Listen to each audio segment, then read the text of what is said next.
Hi viewers, have you ever wondered why, in a poor and dry country like Burkina Faso, where people see rainfall as nothing short of a miracle, where every single drop of water is precious, the President Ibrahim Traoré decided to bury millions of gallons of water underground? Is this some plan to waste water, or is it a revolutionary move that has shocked experts around the world? In today's video, we'll reveal the truth behind this astonishing project. If we look at the map of Burkina Faso, it's clear that most of the country is made up of deserts and dry lands. Rain here is rare and seen as pure luck. According to experts, the average yearly rainfall is just 700 to 800 millimeters, and in some areas, even less. Now think about it. When fields don't get water, when livestock remain thirsty, when cities face a shortage of drinking water, life becomes nearly impossible. Temperatures in Burkina Faso often rise to 45 to 50 degrees Celsius. In such heat, if water is stored on the surface, it evaporates within moments. In other words, no matter how much precious water you keep above ground, it cannot remain safe for long. This is why Ibrahim Traoré thought, if water must be kept alive, if it has to be preserved for future generations,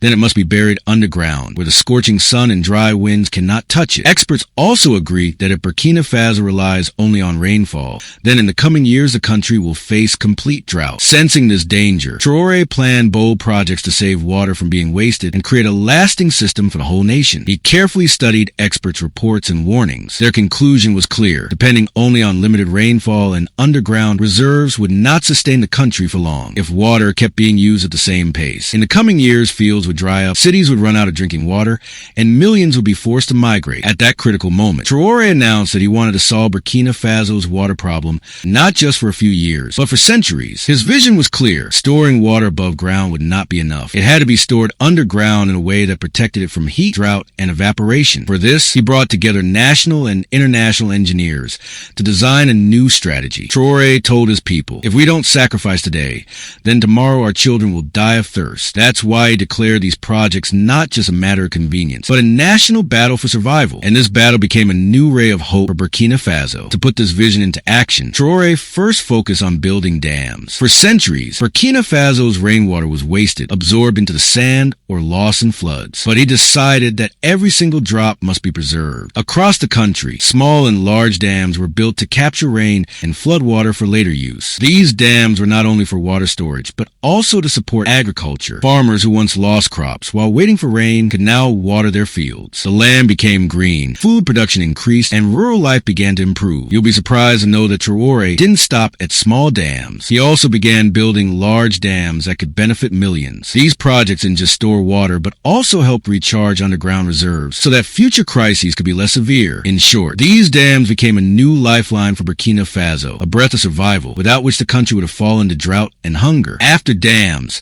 Traoré turned his attention to the hidden treasure beneath the soil, underground water, or aquifers. Beneath Burkina Faso lies water that is thousands of years old, stored back when this region was not dry but green and fertile. Experts call this fossil water because it belongs to a bygone era of rains and rivers that no longer exist. But the reality is that fossil water cannot be renewed. If it is used today, tomorrow nothing will be left. It's like a person spending old savings without any new income. For a while, things feel fine, but one day the savings run out. This danger loomed over Burkina Faso too. Traoré understood this well. He declared that underground water must not be exploited recklessly. Instead, it must be managed wisely, used for farming, industry, and cities in a balanced way, while new sources of water are developed alongside. He called fossil water a national trust, an order that every drop must be used carefully. In this way, underground water is both a hope and a warning for Burkina Faso. A hope because it can sustain life today, and a warning because if misused, it could disappear forever. Now, let's move to part of the story that made Traoré think the hardest. Burkina Faso has no coastline, but nearby African countries like Guinea and Ivory Coast do. Traoré decided that if his nation was to survive, it had to work with neighbors to build seawater desalination projects. Here, the story took a new turn. Seawater is naturally salty, unfit for drinking or farming, but modern technology has made the impossible possible. Through desalination, seawater can be purified into fresh water. This process is not simple. It requires massive plants to treat billions of liters, separating salt and other elements to make it usable. For the first time in its history, Burkina Faso signed agreements with coastal countries to build desalination plants and pump clean water inland through pipelines. Though costly and energy intensive, Traoré announced that every sacrifice must be made for the nation's survival. This bold step placed Burkina Faso among the few African countries trying to meet their water needs from the sea. The world was stunned to see that even a landlocked country could could bring water from the ocean if it had the will. Finally, we come to the most astonishing project of all, Traoré's underground river. Yes, you heard that right. A river that doesn't flow on the surface, but runs for thousands of miles beneath the earth in the form of pipelines. Traoré ordered experts that after desalinating seawater, it should not be left in open reservoirs. Instead, it should be delivered through a vast underground pipeline network, reaching every part of the country. On the surface, this seems like just a pipeline system, but in reality, people call it the invisible river, a river that cannot be seen, but one that gives life to an entire nation.